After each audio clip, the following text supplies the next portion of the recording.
our lives to you, God, Lord. Our life is yours, God.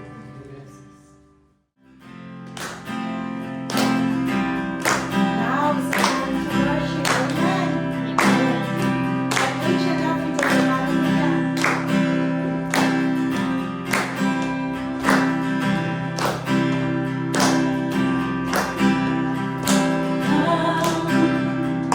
Now is the time to worship.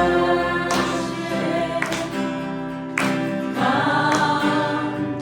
Now is the time to give your heart. Come, just as you are to worship. Come, just as you are before your God.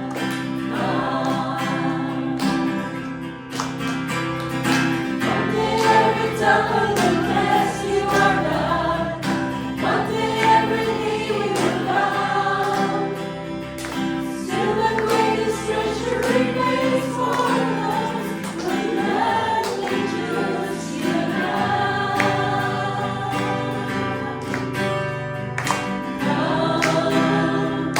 Now is the time to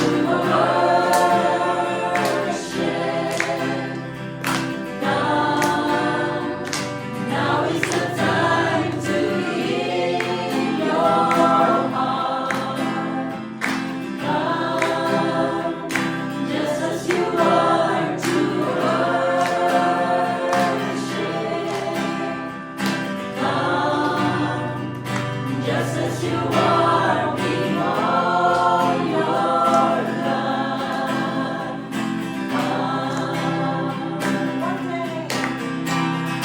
One day every tongue will confess you are God.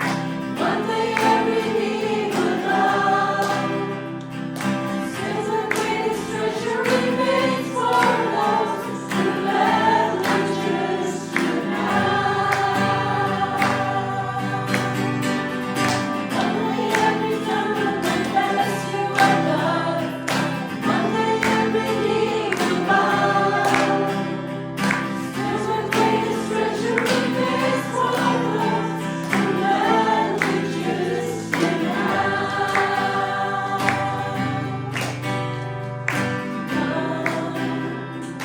now is the time to worship.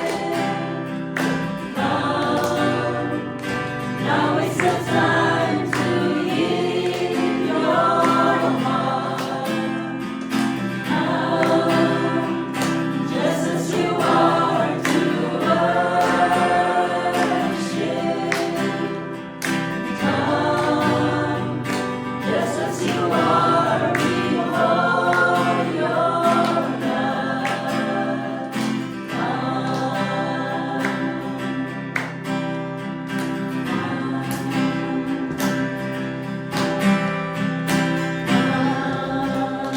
Hallelujah. Lord. Thank you, Jesus. Hallelujah. We thank you for your presence, oh God, Lord. We thank you for your love and your mercy, God, Lord, that washes us, making us whiter than the snow. Thank you, God, Lord, that you have placed your spirit in us, oh God, Lord, and empowered us to live, oh God, Lord, our life to the fullest. We thank you, oh God, Lord, for your goodness to us. Hallelujah. Hosanna, come and save us, oh God, Lord. Break our hearts, oh God, Lord, to what breaks yours, Lord Jesus.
to take their place.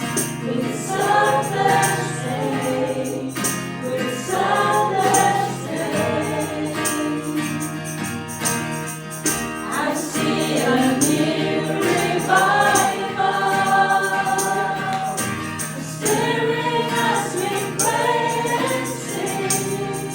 We're on our knees, we're on our knees.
Father, thank you for giving us that name.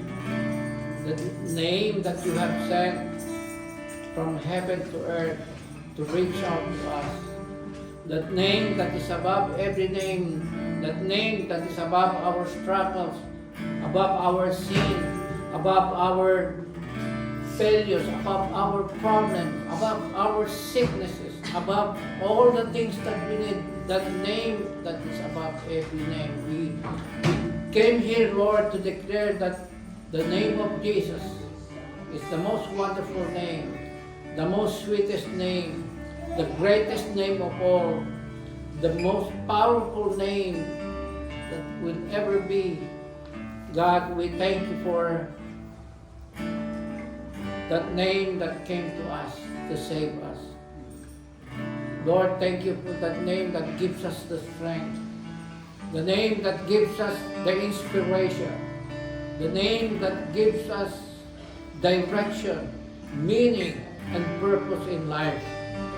Because that is the name that is above every name, and your word says that every knee will bow and every tongue shall confess that Jesus is Lord to the glory of the Father. Lord, we thank you for that name, the name that has embraced us, the name that has welcomed us into His family, the name that brings joy, peace, the name that unites us, the name that comforts us, the name that loves us, the name that has saved us.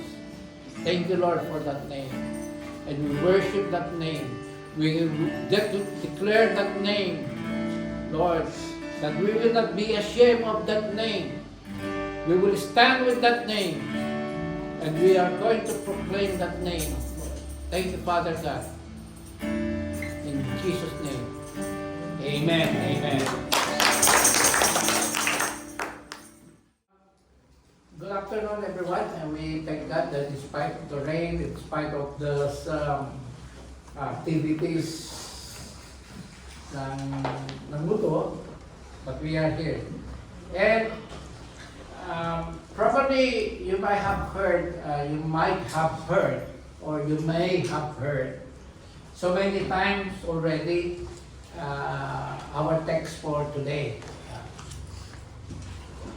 It has been, I believe it has been preached many times already, not just in this church, but to the places where we went. But this, our text for today, or the message for today, is not just, or it doesn't stop to be relevant, but it continues to be an urgent message, very urgent message. Not just urgent, but very urgent message. Like what I've said last Sunday, that many of the things the Lord Jesus Christ has told us to happen, nangyari na. At nangyayari pa rin kasi ang salita ng Diyos, it's not just past tense, but it's also happening at present, and it will happen in the future. Yun ang salita ng Diyos eh. It happened in the past, it is happening, and it will happen in the future. And kagaya ng mga gera, di ba? Now there is a truce or a ceasefire that was achieved between Israel and Hamas. But we know that this truce or ceasefire is not guaranteed. Right, even yesterday, nabasa ko na meron ng issue that Israel might resume war against the Hamas. But there's only one, that kind of peace na hindi mawawala. And also, the things that are happening in our country, di ba? Napapansin natin na yung typhoons, it's not just simple typhoons, but super typhoons, one after the other. And also the increase of the frequency of earthquakes. Like the other day, we had the earthquake in Surigao del Norte. It's 6.2 yata. And that only in our country. Yung pinos ni Derek, ito ba yan? Somewhere between Antarctica and Argentina, this great passage. I saw the video. Matatakot kayo talaga sa lakas ng video. So this has been foretold by the Lord Jesus Christ before us that they will happen. At hindi lang yun, many other calamities, which reminds us that the return of the Lord Jesus Christ is very imminent. Malapit na. And if you listen to some social media, yung mga pinupost ng mga Christian, there is one message only na naririnig ko. One common message, yung pagbabalik ni Jesus Christ. So, the previous Sundays, we talked about, or we were reminded that we are hated. We will be hated, we are hated by the world because of our faith in the Lord Jesus Christ. And in spite of this, or despite this, we are reminded to persevere in our spiritual journey in order for us to receive what He has promised. Diba? Meron siyang pinangako, yung eternal life. But in the meantime, we also need not to forget that we are commanded and we are commissioned to do what the Word God or the Lord Jesus Christ has given us before He went up to heaven. So we are commanded and we are commissioned. There are many jobs, maraming trabaho na that the world consider as the best job, like president of a country, but if you would ask me, I wouldn't like to become a president of a country. Ang daming problem. Or chairman of a big organization or CEO, Chief Executive Officer of a multinational company. Nakikita natin, nakakotse sila ng mga limousine, no? May driver, meron silang makatulong. But there is nothing else more satisfying, more gratifying, or more fulfilling, gratifying or rewarding, we say, than the job God has given us. There are many things that people are concerned with, like and are trying to do, hard to do something about them. Yeah.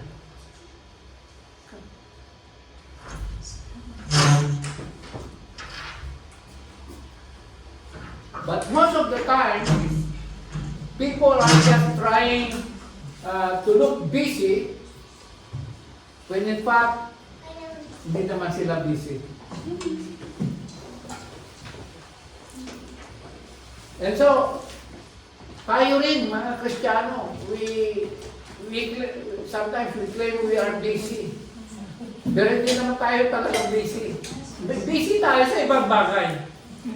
Pero patungkol sa Diyos, parang hindi natin gamit pinapansin. So we tend to be busy with a lot of things, neglecting the very important and urgent job that we are called to do. So we end up accomplishing or doing nothing. When Sunday comes, we try to make some excuses for not coming to church. Diba? Hindi ko sinasabi na, but alam natin ang ating sarili. We make some petty excuses for not coming to church and to attend worship services. And we tend to downplay or undermine our responsibilities as Christians. We forget why we are saved, why God saved us. We forget why He set us apart. We forget why He chose us. And we are called out. But we should know that we are responsible on how well we fulfill our responsibilities to this age and take advantage of our opportunities. So, punta tayo sa ating text, Matthew 19 and 20. Therefore, go and make disciples of all nations, baptizing them in the name of the Father and of the Son and of the Holy Spirit, and teaching them to obey everything I have commanded you, and surely I am with you always.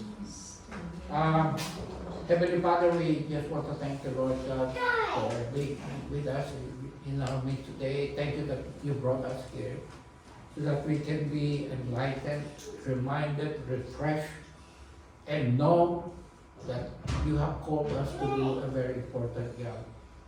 Thank you for speaking to us, Lord. Let your anointing fall upon each and every one of us.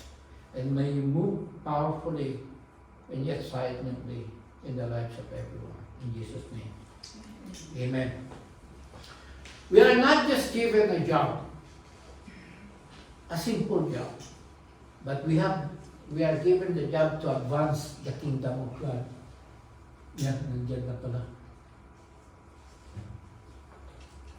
What does it mean to advance the kingdom of God? So, di ba lagi binabanggit natin, advance the kingdom of God? Ano yung dapat natin, what are the things that we need to do, or what should we do in order for us to advance the kingdom of God? Taking the gospel everywhere is a mandate for all Christians. Kautusan para sa atin lahat. Individual believers or as a church, as a family. Yan ang binigay ng trabaho sa atin. It's not only a mandate para sa pastor.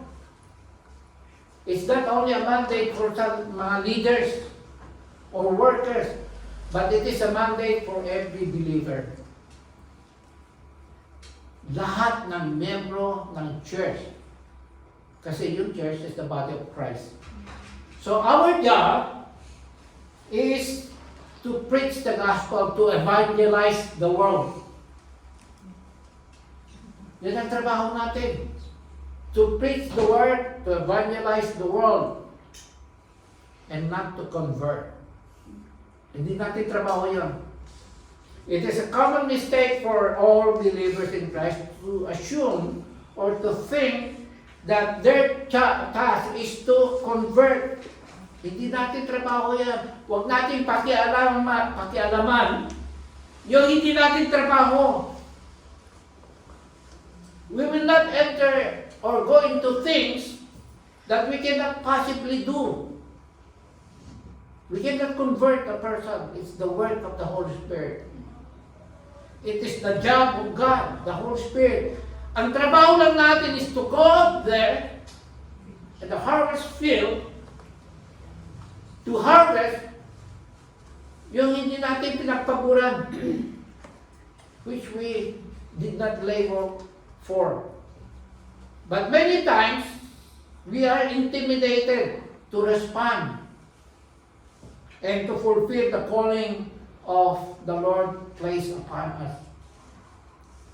In order that we may be able to advance the kingdom of God, we should realize the urgency.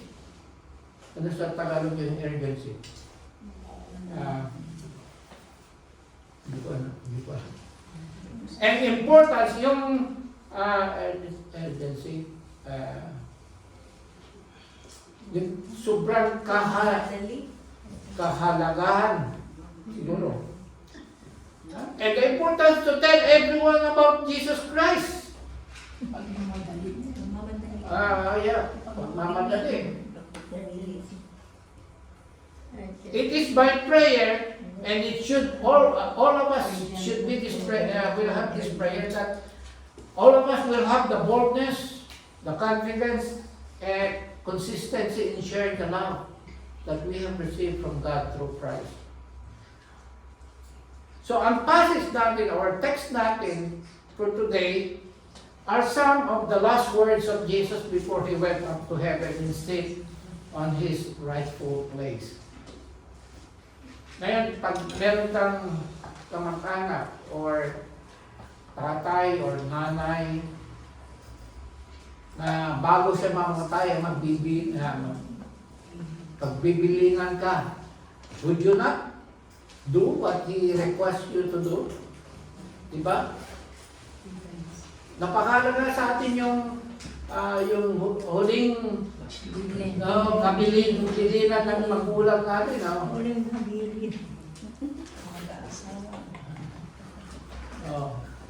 Siguro bago ako mamatay, kakasabihin ko kay Manny, mag-asawa ka. Pagbigyan niya yung... Okay. But, Jesus Christ is not requesting us. He is commanding us to go and preach. He has commissioned us to go to the ends of the earth and share the love of God. You know, if you are called to advance the kingdom of God, there are many ways to advance the kingdom of God. But let us be real. Let us focus on the things that we can do in reality. Huwag nating pag-isipan yung hindi natin kayang gawin. Yung kaya natin gawin. What is that? We should realize that we have the urgent need for workers.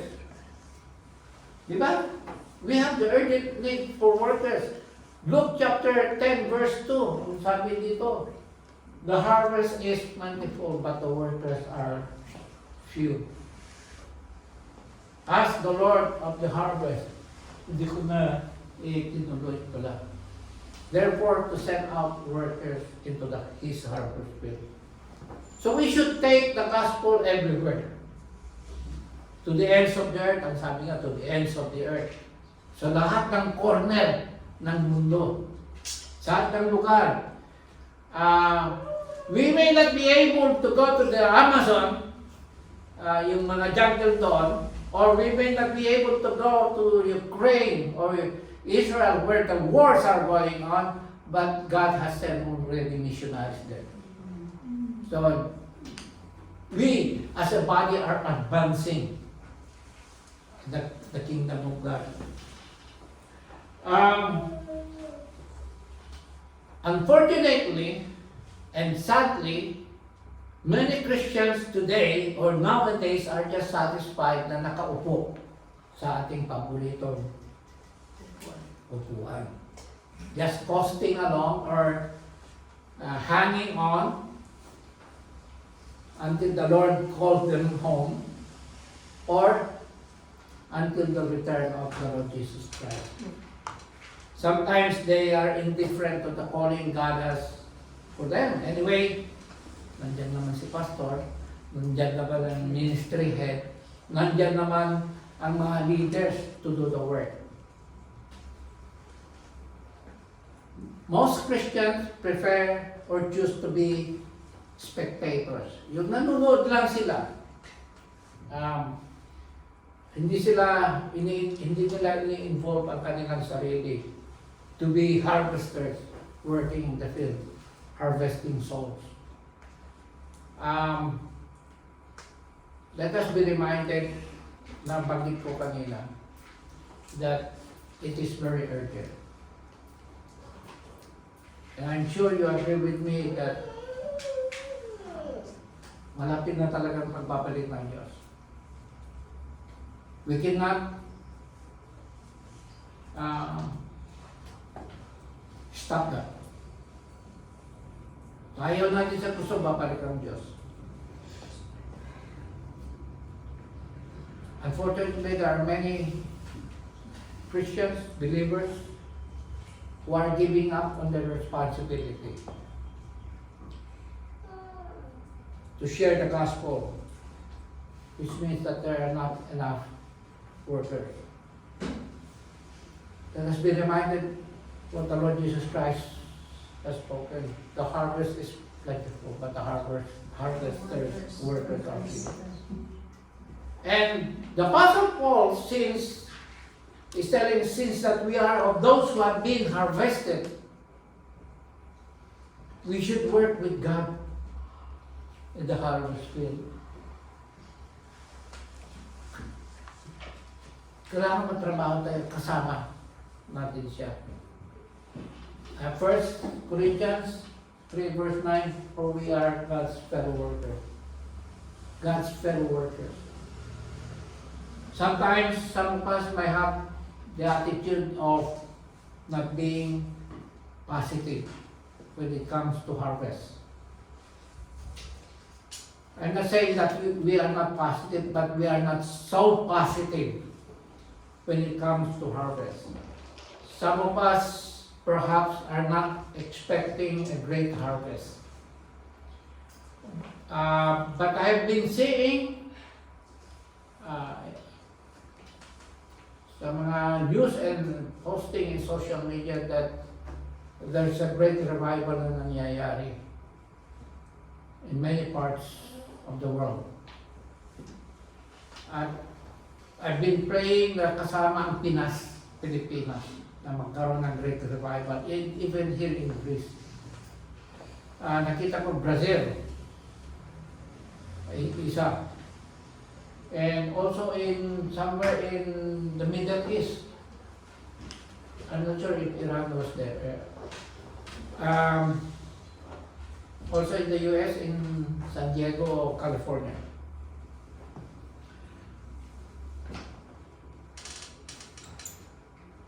We are all given the same command and commission to go whether you are just a simple member, or whether or not you are a simple member or holding a ministry. So let us take time to remember when was the last time we shared the gospel.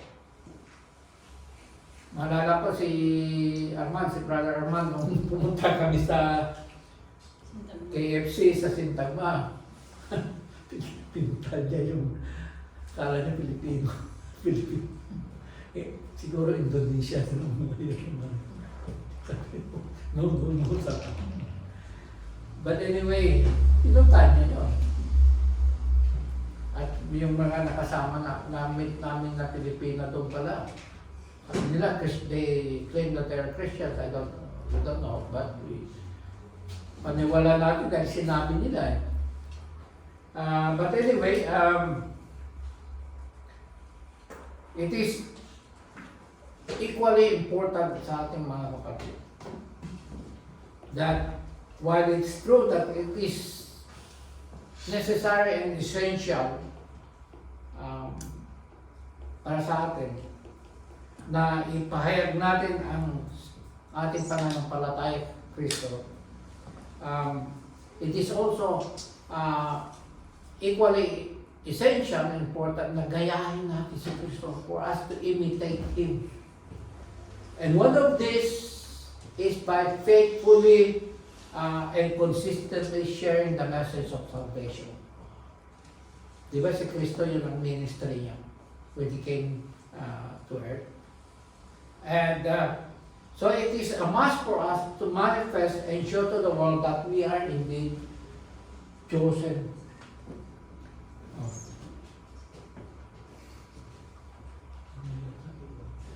Okay. Hindi ko na nailagay. Okay.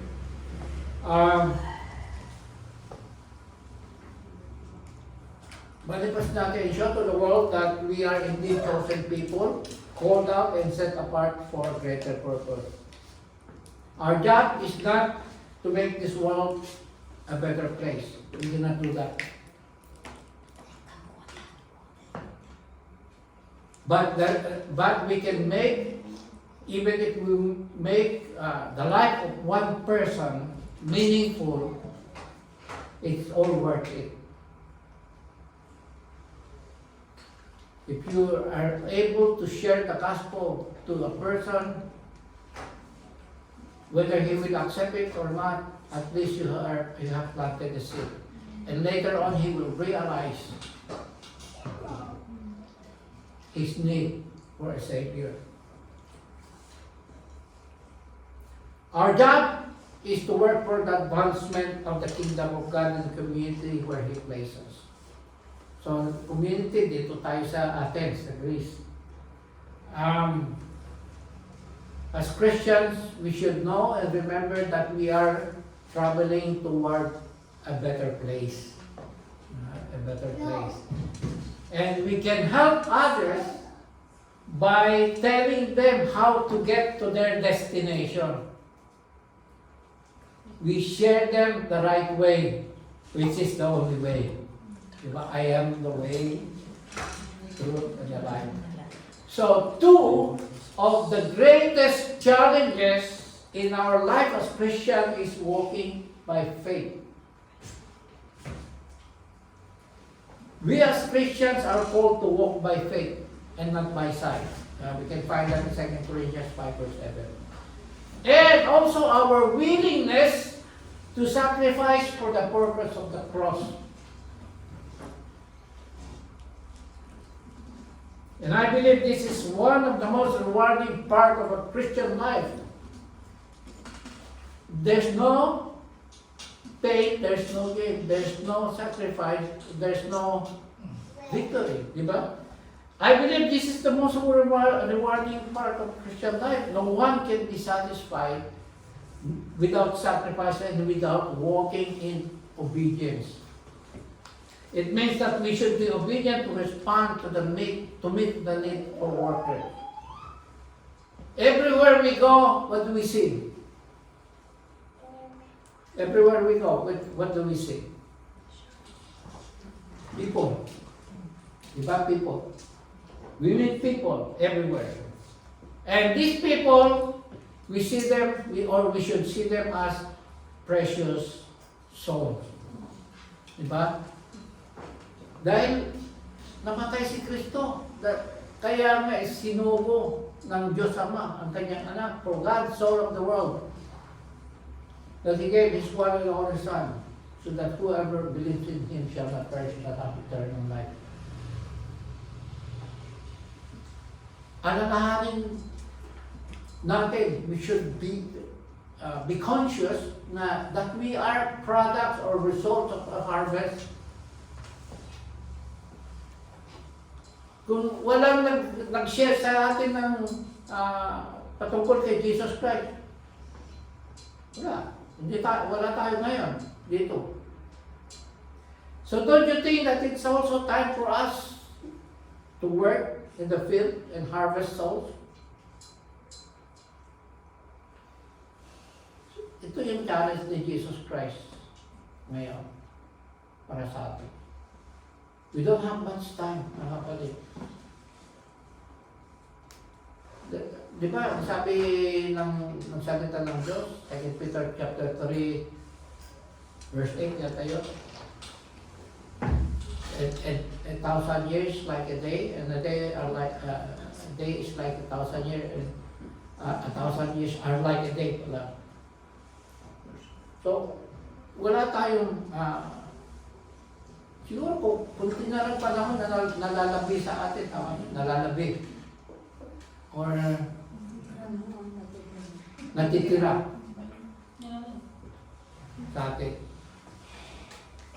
So we are given the job to advance the kingdom of God, and we must cultivate compassion and love toward the lost. Let us pray for new workers who are committed, and let us pray also for the existing workers, for God's anointing, God's strength and vision for them. Let's pray for Spirit-filled workers,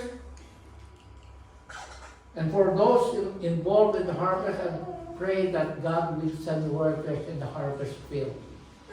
Hindi substitute, but helper. So we must respond to the call to witness. We are saved, so we, as a loving response, ito yung gawin natin, respond to the call to witness. In Romans chapter 10, 14 and 15. How then can they call on the one they have not believed in? Diba? Paano nila malalaman kung wala pupunta? Diba? How can they believe in the one whom they have not heard? Yun ang trabaho natin, pahayag natin para marinig nila. And how can they hear without someone preaching to them? And how can they preach unless they are sent? As it is written, how beautiful are the feet of those who bring good news. So tayo yung nagdadala ng good news. Tayo yun. How beautiful are the feet of those who bring good news. Actually, that feet, yung paa natin. Tayo, buo. I believe you agree with me that the kingdom of God should and must advance. Amen? We have received the commission. We have received the command. Go! Pag sundalo ka, sabi niya, forward! Mag-forward ka. We have been given power and authority by the Holy Spirit. Great men and women of faith in those days were so bold, they were so confident, and they were consistent in witnessing because they were empowered. But sadly, for many Christians today, I'm not saying that one of you here, but many, generally speaking, many Christians today, rather than boldness, they are afraid. No, baka anong gagawin niya sa akin? We should know that the Holy Spirit they have is the same Holy Spirit that we have. It's no different. Hindi naman nagbago. At hindi naman magbabago. Ang nature ng Diyos is unchanging. I believe the only difference from them sa atin is that nakita nila yung pangangailangan. They saw the need. They understood the need to tell others about Jesus. So, we are called to witness. So, ano yung dapat natin patutuhanan? Tama ba yung patutuhanan? To witness is to testify. Di ba pagka ikaw ay kinuhang witness sa korte, sasabihin mo yung, do you swear to tell the truth and nothing but the truth? Yun ang witness. Yun ang witness. But, and also, pag witness ka, ito yung original yung pirma. Di ba sa ating ngayon, pupunta tayo sa KEP, pipirma ka po. Yun ang papatunay. Ibig sabihin witness. But here we are not talking, or we are not witnessing about people, we are not witnessing about documents. Pag totoo yung document o hindi, we are talking about the Lord Jesus Christ. We are talking about God. Ay yung katotohanan natin. We are not just called to fill the vacant chairs inside the church. We're not just called to be to sing together, pray together, listening and studying the Word of God together. We're not just called to fellowship together, but we are saved and we are called to witness.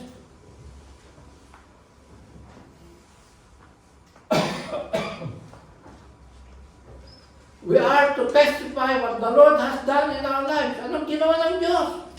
Yung pagbabago na nangyari na. We are called to bring others to the saving grace of God. Witnessing is one of the greatest need of churches today. One of the greatest need in churches today, church, maaring we have a very, ang church natin, we have so many programs and activities. Or maganda yung service, maganda yung kanta, magaling yung mga kumakanta, magaling yung mga sumasayaw. That reminds you. Yung tamborin.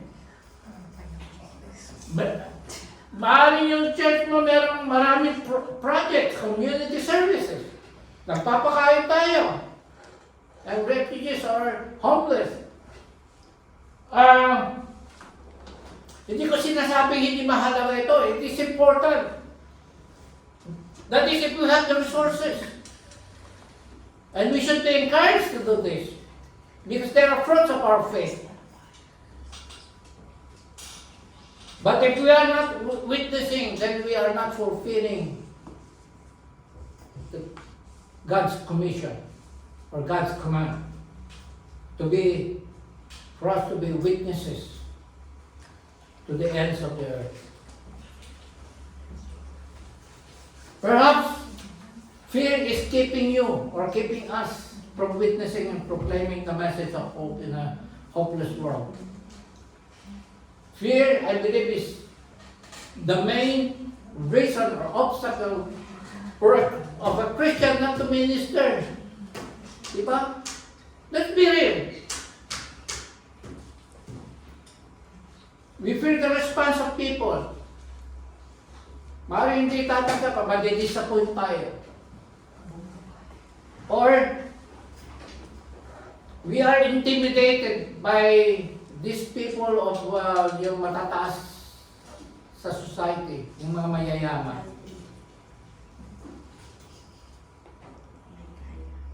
What if, yung mga tanong what if? What if hindi siya makikinig? So be it kung hindi siya makikinig. Nasabi mo na, wala na tayong responsibility doon. It's him and between him and God. Again, let us be reminded, our job is not to convert. Our job is to witness. Our job is not to convert. Our job is to witness. Sabihin lang natin. Some of you are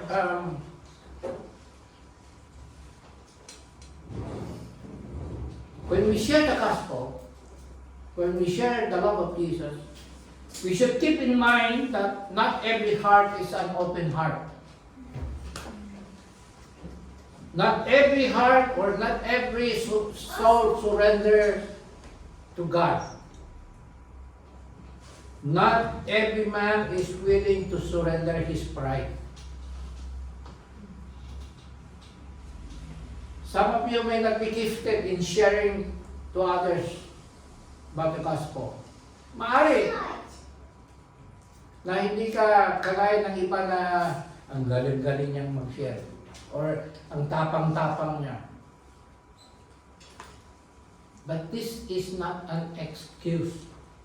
Hindi dahilan upang hindi natin ipahayag ang salita ng Diyos. Anong gagawin mo pag hindi ka marunong halimbawa? Live your life as a Christian. Live your life as a person saved by the grace of God. Pakita mo through your character. Yung image, makikita yung image and the attributes of Christ in your life. Huwag tayong, pagka makikita yung humility mo, di ba? Napaka...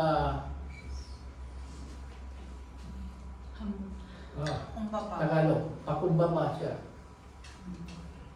What I mean is that we should be reliable, effective, and strong witness of Jesus by being what you say you are. Kung sinasabi mo Kristiyano ka. Whether you are in public or in private.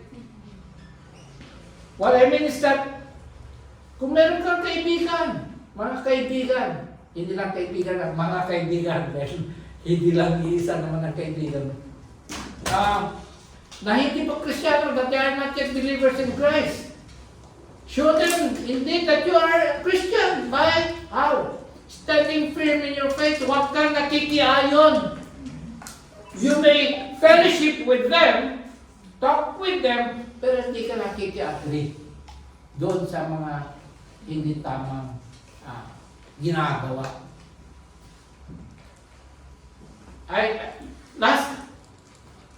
Last night, or yet today, last night, there was a black guy. Nirebuke na niya yung pastor. The service is going on. Kasi mali yung ano niya. He was agreeing with the yun na.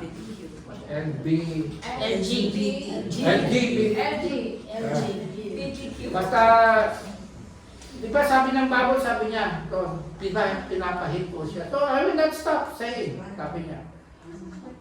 Although, hindi ko alam kung mali yung pagsabi, pero he was expressing the truth. Sinasabi niya yung truth. Huwag tayo mag-compromise, ang sabi ng black guy.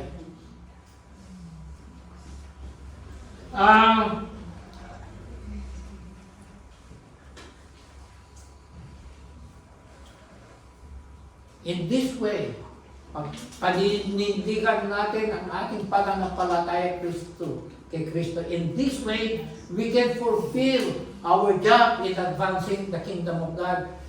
Dahil makikita nila si Jesus sa ating buhay. Alam natin that we will be hated by the world. John 15 verse 19. If you belong to the world, it would love you as it is. You not belong to the world. I have chosen. We should have compassion for the lost. Dapat meron tayong compassion. Witnessing is an important factor in the advancement of the kingdom of God. Pero kailangan pa, meron pa tayong kailangan. Dapat meron tayong compassion. Genuine yung pagiging compassion natin. And we can be more effective and productive in our job if we have that genuine burden for the lost. We should see people the way God sees them. And we should love these people the way God loves them. So, ang ating pagmamahal, our love for the lost requires that we should move out from our comfort zone. We have to sacrifice time, give time. And we need to reach out to the people different from us, different cultures, different backgrounds, different education, different language and dialect.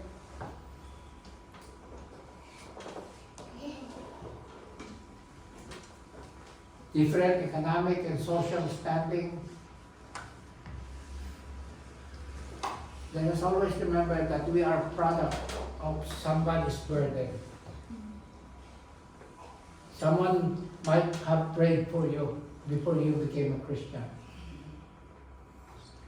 Opportunities in sharing the gospel is all around us, always available.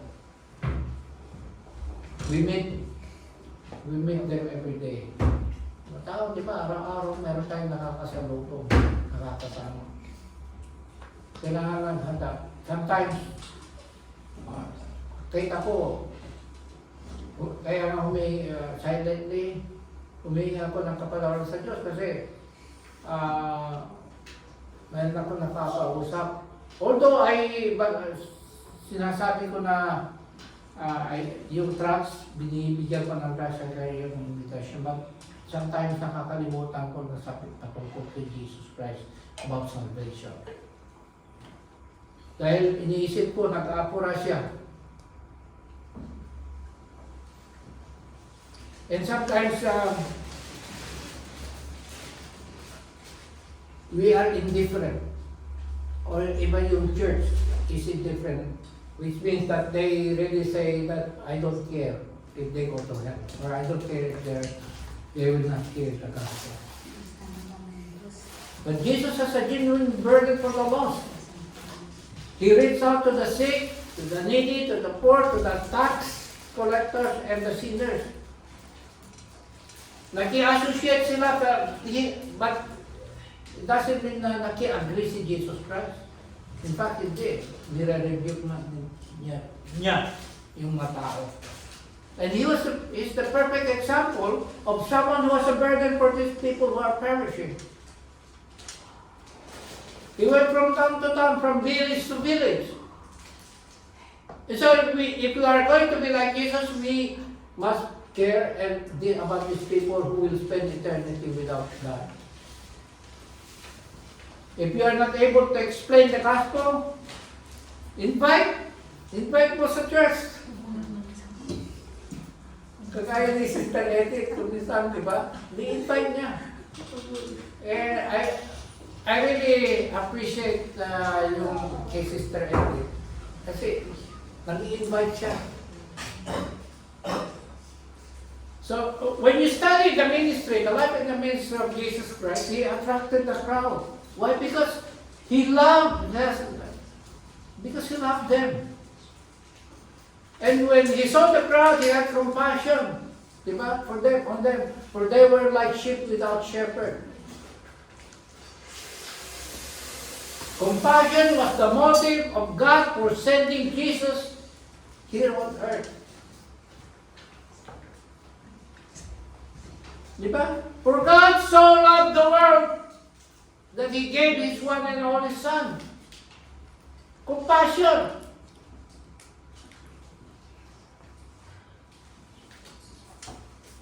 That whoever believes in Him shall not perish. There's that compassion, shall not perish. And Jesus did not look at people like a group of losers or a group of nobodies. Instead, He looked at them with love, with compassion. He did not despise them.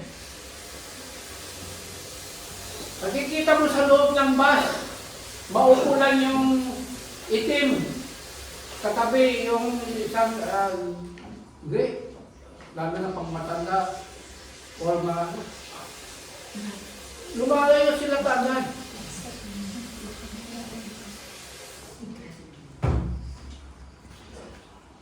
He didn't despise them. Ganon din saan tayo. Correct motive comes from correct attitude. Correct motive comes from correct attitude. So our love for Jesus should motivate us the most. Yung pagmamahal natin, dahil parang sukli. But in fact, hindi natin masusuklihan yung pagmamahal ng Diyos. But it's our loving response na mahalin natin ang Diyos. 2 Corinthians 5 verse 14, for Christ compels us. Christ's love compels us. Because we are convinced that one dies for all, and therefore all dies. Ano ba? Love for the lost should motivate us as well. Hindi lang yung pagmamahal natin sa Diyos, pagmamahal din natin sa kapwa-tao na mapapahamak. So passion is defined as intense feeling or conviction.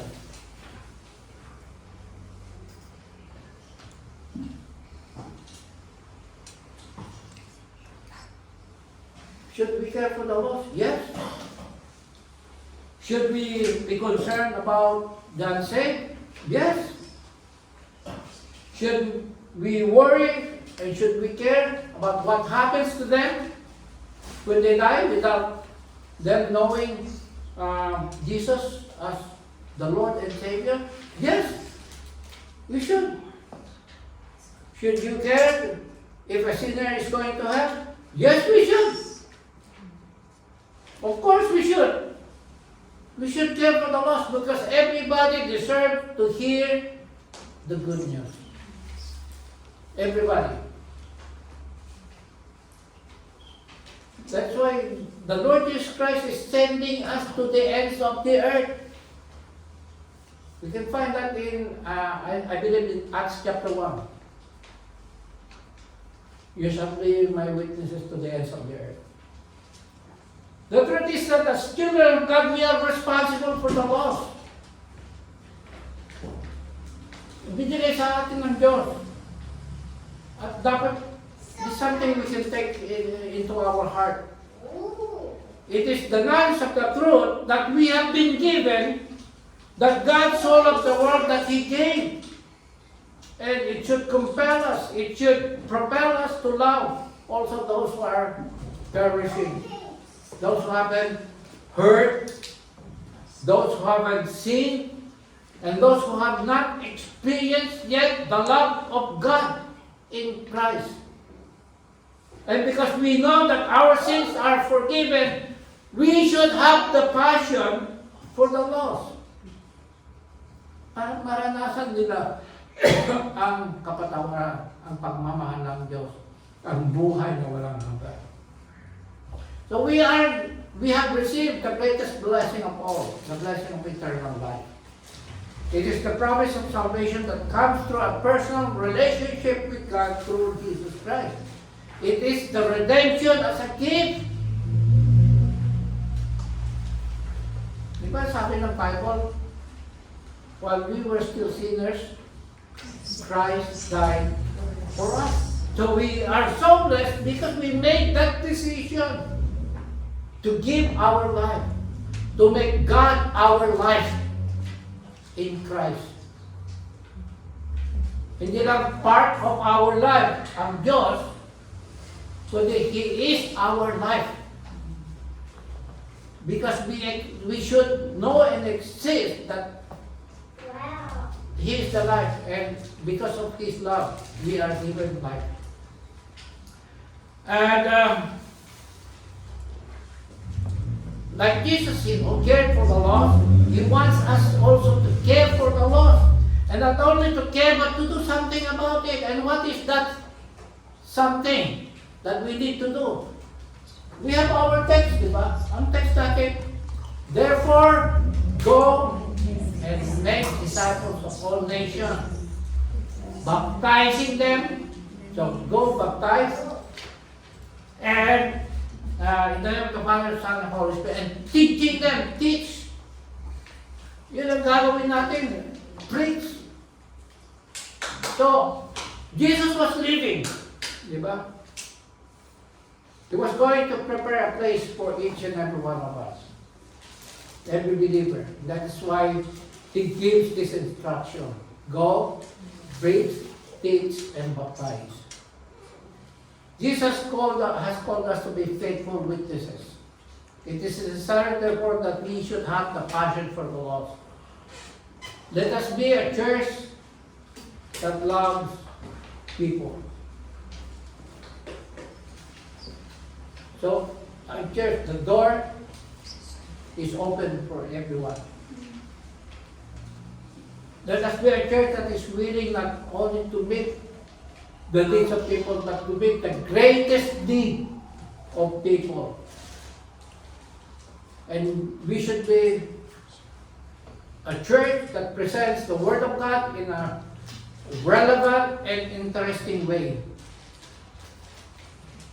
We don't have any choice when it comes to preaching or reaching out to the lost. Tinawag tayo ng Diyos, hindi upang andito lang tayo. Tinawag tayo ng Diyos because gusto niya maging witness tayo kung ano yung ang ginawa ng Panginoon sa ating buhay. Each one of us should try to be a witness and advance the kingdom of God, not only in the community, pero doon din sa trabaho. Sa trabaho natin. Each one of us has the responsibility to reach out to the lost. Amen? So let us advance the kingdom of God, no matter what it costs, and no matter how it costs. Because we should always remember that it cost the life of Jesus. So, it is also our job to pray for workers. Yeah? To be bold, confident, and consistent in sharing the gospel. Let us pray that they will be filled with the Holy Spirit. So let us make this commitment, mga kapatid. Amen? Let us be involved.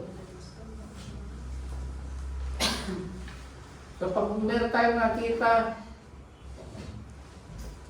gawin natin yung trabaho. Preach. Therefore go and make disciples of all nations. Amen? Let us all stand. Father in heaven, we make this commitment today